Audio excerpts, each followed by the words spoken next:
amigos? Un saludo a todos. Mi nombre es Omar Solís Rojas, soy violonchelista, formo parte del equipo de la Asociación Civil Ars Cantate. Y bueno, hoy vengo a hablarles un poco de la ópera El Diablo volvió al infierno, de Ignacio Fragoso, con un libreto de un escritor tlaxcalteca, Miguel de Lira, con una traducción del doctor Refugio Navanava. Eh, bueno, este trabajo se llevó a cabo en el 2017.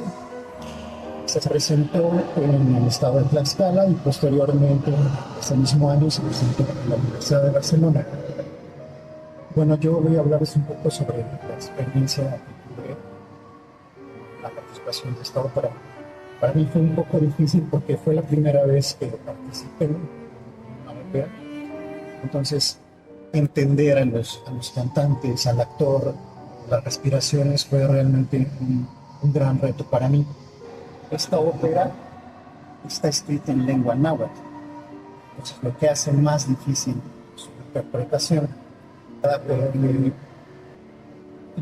La interpretación de estos géneros se hace muy complicada porque podemos encontrar en la ópera bolero, la cumbia, entonces uno no está tan familiarizado con eso, lo que hace más difícil su ejecución.